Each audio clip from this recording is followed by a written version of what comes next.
You are creating so much drama in your life, so much chaos, so much suffering, and you don't even know it. You think it's normal. It's so normalized that we do this. I want to break something down. So I was on a call with the client and was listening to this story, and I just started laughing, not at her, but at what we do as humans. And she was like, "Why are you laughing at me?" And I was like, "Well, let me tell you." And we catastrophize everything. We always go to like these like worst case scenarios. Like our brain just like is so freaking addicted to like the worst thing that could possibly happen. It's like all we think about, and then we're just so worked up over it. We're creating all of these stories of like how our life is going to be completely fall apart. So I'm listening to this story, and it's like a very innocent like start, and it's like, okay, I don't want to give like details because it's a client, like this person shows up and that's great, and by the end of it it's like, oh my gosh, I'm going to be homeless on the street. And it's like, oh my gosh, why does our brain do that? And this isn't unique to her. This is what happens in the human experience that we do. It something in the external world triggers our fear, and then we freaking spiral. We go through this thought spiral and we cannot stop it. We're so unconscious to it until we're conscious to it, but we get swept away by it.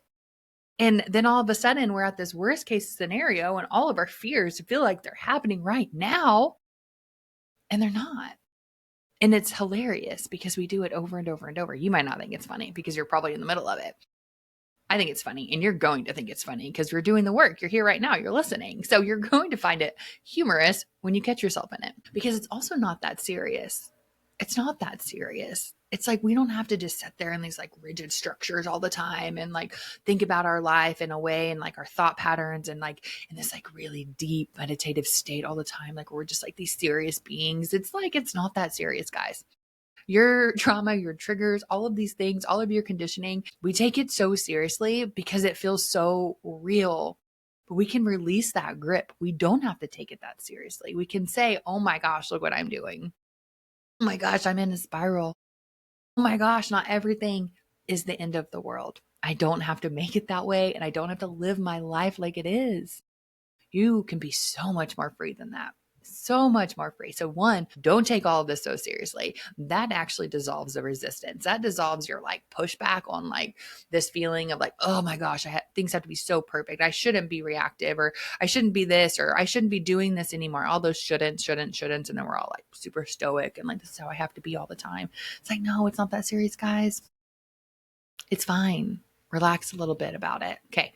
All right. So we got that done. We're relaxing a little bit, but how do we catch the spiral? That's the biggest problem, because what happens is so unconscious. You go from trigger to boom.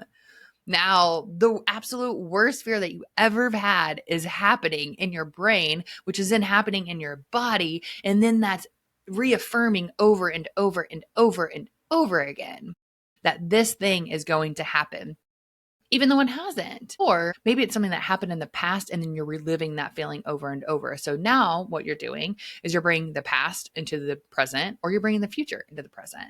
And none of those things are real. So you're creating these stories and these attachments to things that are not even real. That's what I'm talking about. Like you're creating suffering over something that's non existent. And so in these situations, when you actually feel that spiral, like when you start to feel like, okay, this person has triggered me. Now all of a sudden I'm at this endpoint of disaster, catastrophe. My whole life falls apart. Now we can't stop that. It's already happened.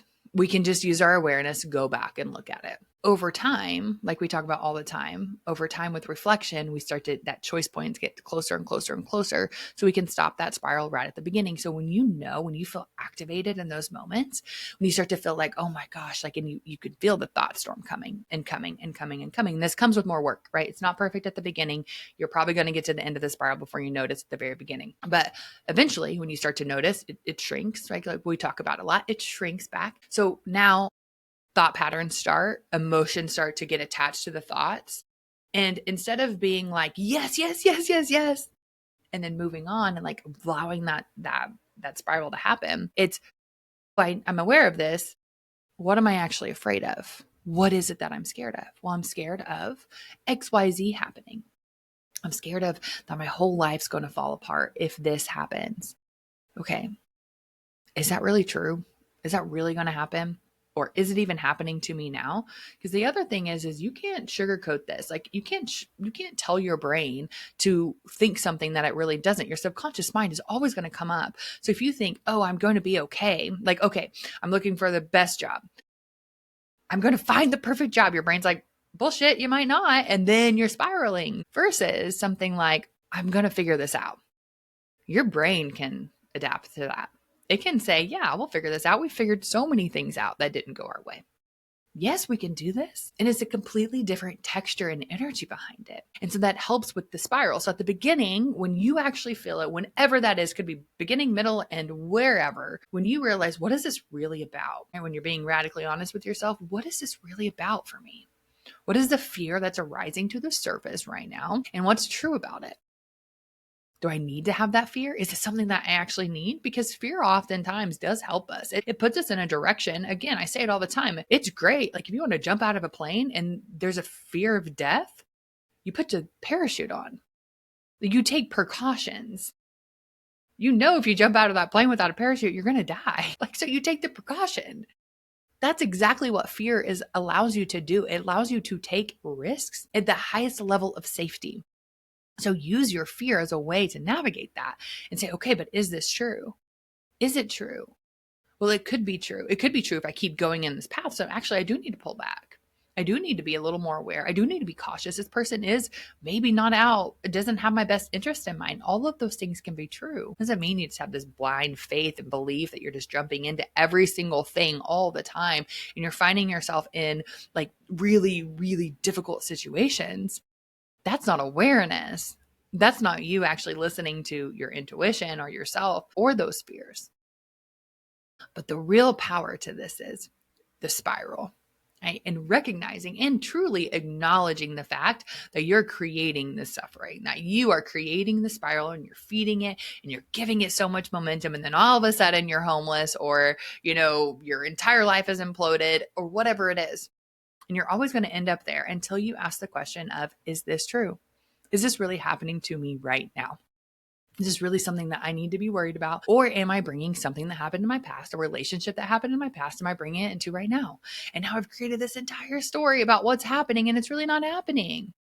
I saw this video the other day and this person was like, if you don't tell me what's wrong, I'm going to make it up for myself. And then it's going to be really bad. Like it's going to be a really bad story that I say. And so I'm going to tell us both what's wrong. Now you're going to know what's wrong that I made up, the story I made up. That's exactly what we do. That's what we're talking about. That's the spiral.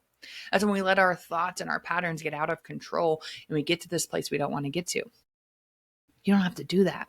You can stop that spiral. If you're not to the place where you could stop the spiral right now, because some of you may be like, Kayla, no, I can never stop a spiral. That's where the TRM comes in. That's where you need to download my free trigger response guide. Go back to that. There's also a video that I break down the trigger response method really, really, really deeply so you can actually understand that more, so you can start to apply it. But if you already are familiar with it, if you've already got the grasp of it, you can stop the spiral sooner and sooner and sooner and sooner, and then you don't spiral anymore. Then you have the awareness. Then you know what you're actually afraid of. You can actually work through those fears and get a little more logical. It's okay to use our logical brain to help with our somatic experiences. So I hope something in this video landed for you today. Please drop in the comments what you're taking away, what really resonates, what you're challenged with, whatever that looks like for you. I love, love, love to hear it. And I'll see you next time.